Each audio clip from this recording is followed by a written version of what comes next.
Welcome to Get Rich, the podcast that helps you do just that. Get rich and stay rich. Hey, I'm Molly Benjamin. I'm the founder of Ladies Finance Club, one of Australia's largest financial education platforms for women. But before I started helping thousands of women take control with their money, I was a hot financial mess when it came to my own finances. And not the fun kind of hot, more like crying in a supermarket wondering where all my money went kind of hot. But here's the thing, if I can go from financial mess to owning a share portfolio, investing in property and building wealth, then you can too. My mission is simple, to make women rich. Because when we have financial freedom, we have choices, confidence, and control over our future.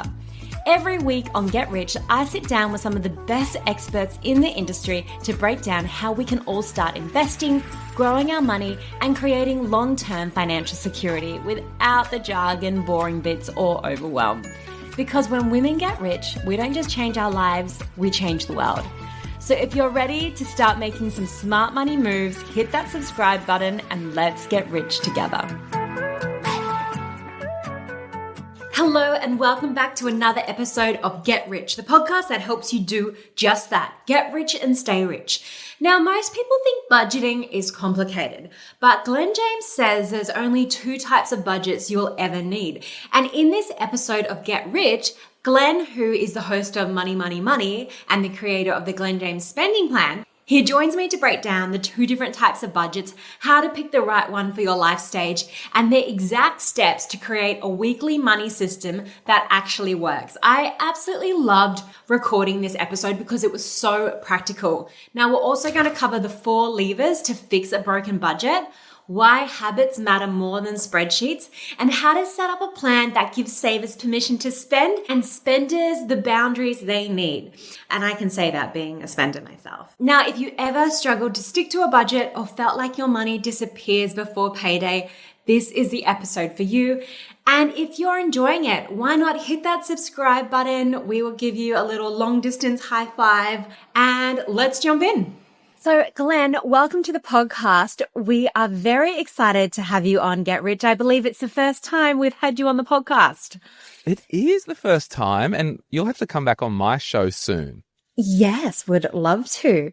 I did a great episode with you on egg freezing. So guys, definitely go check that out if you haven't listened to it and that's something you're interested in. So Glen, you've said there are only 2 types of budgets, no matter what your age or stage of life. Can you give us the quick elevator pitch on what are those 2? Yeah, so a top-down budget is basically this is the income that comes in. We know the income that comes in, then we're going to spend it. Okay, so in a business sense, we look at the profit and loss statement. At the very top of the profit and loss statement is the income, the top, and then underneath are the expenses. When it comes to a bottom-up budget, we list out all our expenses and we add the expenses up and we say, oh, crap, we've got $10,000 more of expenses than we've got income. So whatever way you want to look at it, there is fundamentally a top-down and bottom-up. Great. And in your podcast, you mentioned that you tend to teach bottom-up budgeting first. Can you maybe walk us through exactly how that works for someone who is brand new to the budgeting world? Yes, and I would caveat it that both methods are fine. Mm-hmm. You've got to just work out the one that suits you. The reason that I teach a bottom-up first is because a lot of people that rock up into my financial hospital, called my podcast or the Glen James Spending Plan, they're already going to have expenses in their life. They're going to have loan repayments. They're going to have rent. They're going to have car repayments. They're going to have life. And it's easier to go, okay, well, what are we working with? Let's just list out all our expenses. Then we can have a look at our income and see what's left over. Hopefully there is some left over.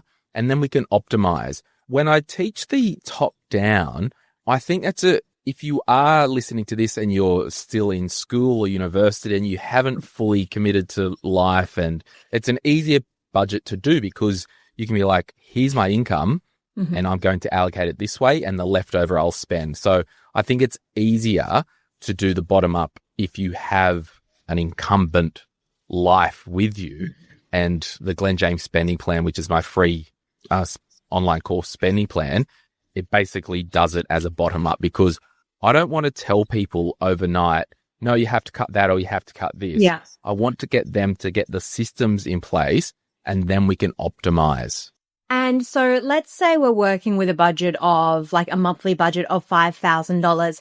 With the bottom up approach, so with your spending plan that people can download, and we'll put links into where people can get that and connect with you there. So will it go through like the different categories and how much you're currently spending in those different categories, whether it's like, how much you're paying for rent or mortgage, maybe like beauty, health. Beauty is always a big one for the ladies, and all those different categories. Hey, and I use ASAP skincare. Thank you. Oh, Spenny. I'm using like quite a cheap one at the moment because I'm just like, I cannot do $70 on a foundation every few months. So then you pop in all the numbers, and that's when you're saying that's where you might have the surplus. Yeah. So I'll step back one step. So the way that I teach, and there isn't the right or the best or the only way to have a spending plan or system. The one that is the best for you is the one that works and the one that you stick with. Yeah. But how I teach is effectively, it's a boring old spreadsheet, and I tell people to upload it to Google Docs so it's in the cloud or your Microsoft account. The first tab, we just put incomes in. So we put, if you've got a partner, it could be your income and their income. And it allows you to put in the frequencies as well, because you might get paid fortnightly, your partner might get paid monthly, vice versa, both monthly. Then the second tab, it literally just asks you everything that you spend. So there's a list as long as your arm of different expenses, and you can put that in. And if you go to make something at the council rates section, you can actually put in there whether you pay it annually, monthly, yearly. So it does all that. And then the third page, because I focus more on getting the budgeting behavior down pat first, rather than, in the weeds and the details, what I kind of teach is, regardless of whether you're getting paid weekly, fortnightly, or monthly, I want you to look at your system potentially and set it up, because this is how I do it. So we pay ourselves weekly. So what that third page does, it effectively tells you how much to put into which account each week. Okay. And that's fundamentally looking at the top-down budget, and the bottom-up budget, and then it will tell you a leftover amount. And then it will say you have $100, $150, whatever that is, left over per week to allocate. And then you can allocate it to fun, fishing, fantasies, anything that you want. And within this bottom-up approach, are you treating your goals like bills? So are you actually putting money away, maybe like money into your savings, money into your investment account? Are you doing that, or are we using the surplus as that? Yeah, so the way I've set this up is I want you to set up maybe 3 or 4 bank accounts. The first bank account is what I call the cash hub. So all income goes into the cash hub. Then I want you to set up an emergency fund account. And then I want you to set up an account that is for gifts, clothes, holidays, and Christmas. And basically, when I get people to do the bottom-up budget, I only ask them to put in minimum loan repayments, minimum whatever, no savings. So we're not doing savings, we're just doing expenses. We're putting an amount that we think for clothes, gifts, holidays throughout the year. And then there's another account that I want you to set up with a different bank account or a different bank completely. So you can transfer yourself an amount over each week automatically, just for food, going out, petrol, just your day on day stuff. And that's a weekly payment. And then the amount that we've got left, then we can choose to allocate that to future goals, to investing, to paying off debt, to build up an emergency fund, because it gets to the point where it shows you, and we've all got this amount and this figure, how much does it cost for me to wake up of a morning? And what advice do you have? Because we get this a lot with some of our ladies. They do the sneaky, I've run out of my allocation for the week. I'm just going to pop into the other account, move some money across, maybe a little bit more into that fun money account. What kind of advice do you have for people who may be struggling with that? I'm Glenn. I'm a recovering spender. I get it. So the number one thing is we have to have a system that's realistic to start with. So if someone's running out of their weekly spend amount each week, are you being realistic or are you living in fantasy land? And we need to live in reality to start with. And if you are new to budgeting, I don't mind if you overshoot the runway a little bit. And because ultimately I've got my weekly spend account set up. I pay myself weekly on a Wednesday from my cash hub. That's with a bank where my mortgages are. Yeah. And then my weekly spend account, that's with another bank. I don't have the mortgage app on my phone. I can't put my finger in and grab money. The way I've kind of got mine set up, by the time Wednesday evening comes, I usually have $20 or $30 left. Oh, wow. And Wednesday night, the money comes back. So I would say if you're just getting started, be a bit realistic, have a little bit more. If you are one that's putting your fingers in the pot, you probably don't have a system that is realistic. Yeah. You might have access to the money, so you see it and you want it. You might not be setting up where you're paying yourself weekly. You may need to pay yourself weekly on a Friday, not a Wednesday. So in my life, if I have a big weekend and there's some extra cafe money, or you go out and, I didn't think I'd spend $40 on go-karting or whatever that is, I'm quite happy to have cereal for dinner on Tuesday night if I've got no food. Okay. So I think there's a number of things, but you just need to make sure we need to get you into the habit first of having a system, even if you are spending a little bit too much, but because the system, I had someone write into me and say, oh, Glenn, my cash hub's running out of money all the time. I'm like, are you getting money out for stuff that's not allocated? And they're like, yeah. I'm like, well, that's why. Needs to be in it. Yeah. So I think it's just, you need to be realistic. Yeah, definitely. And I guess with this account as well, you've got so many success stories of people who've used your system. Is there any one that kind of stands out with someone who might have gone from a bit of a hot financial mess to they got their shit together? Yeah, there actually was one. Her name's Mel. She lives in Brisbane. Yeah.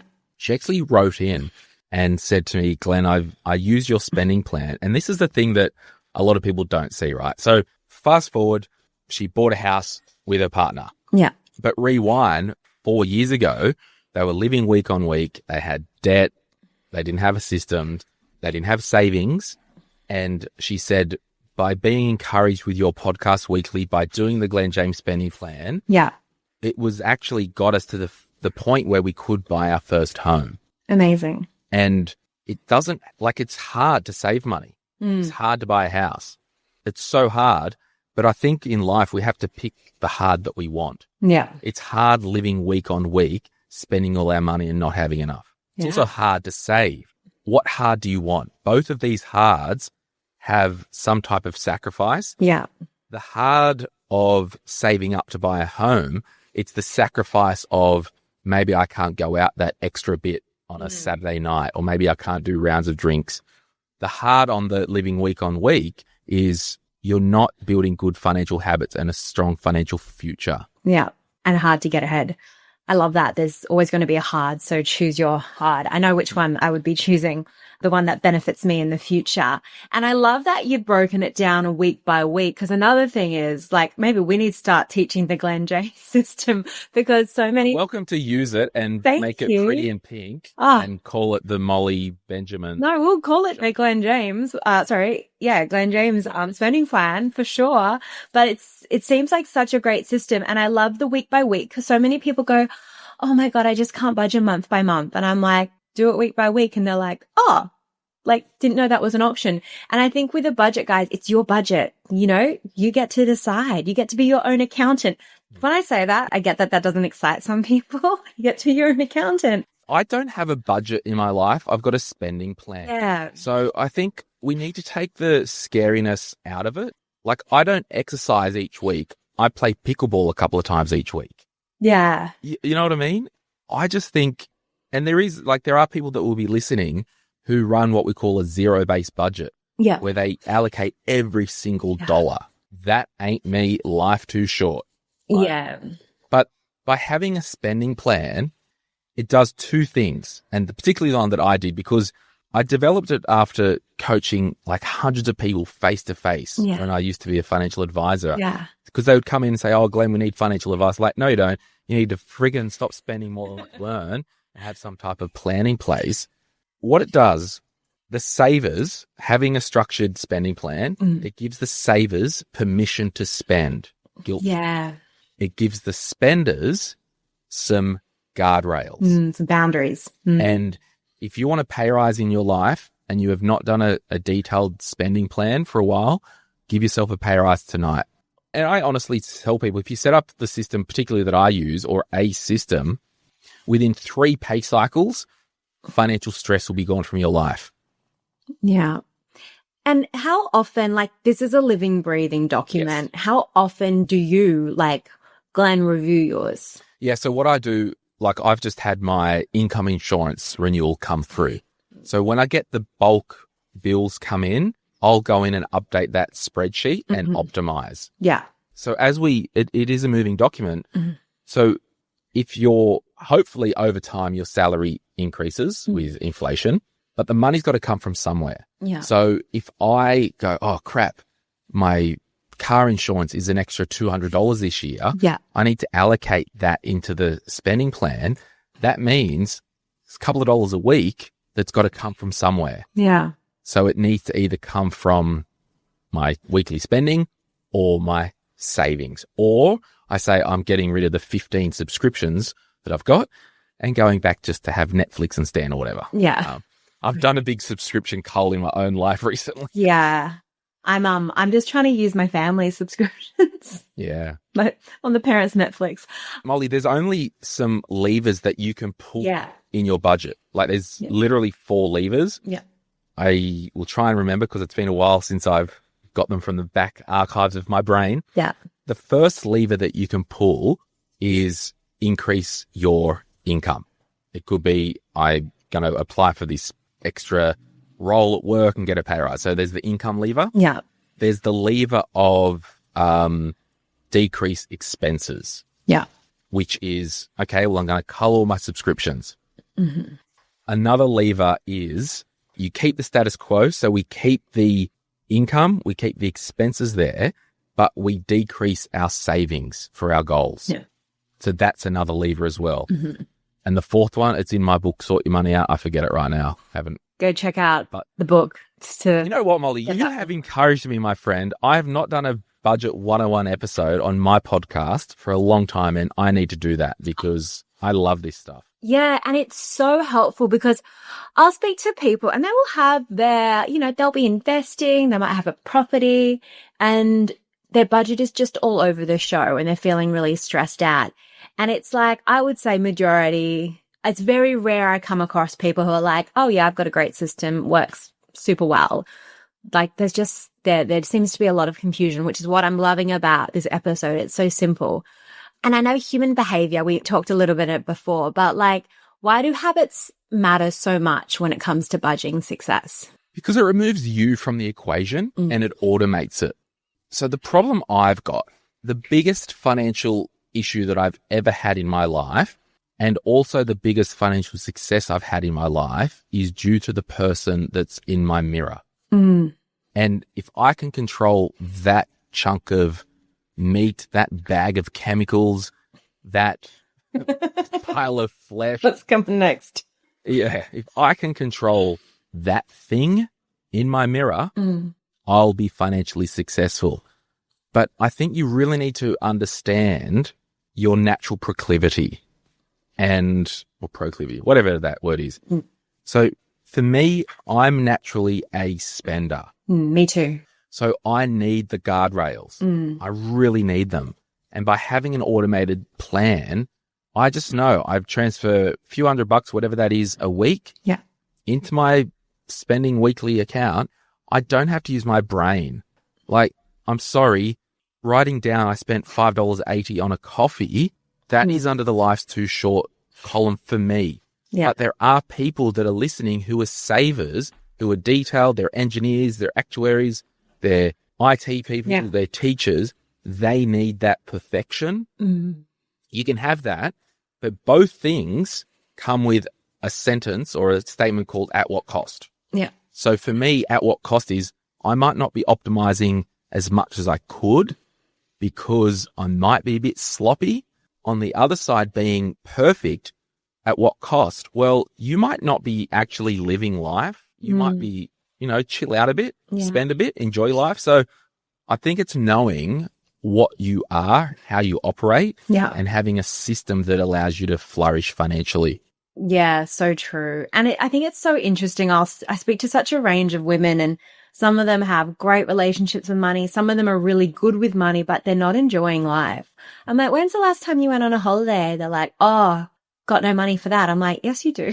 Like, you don't want to be too restricted. And that's why I love like this budget. It allows those natural savers, which I have never been, so I find it hard to associate, but it allows them to actually spend without the guilt, and it allows the spenders to save without the guilt, with the boundaries.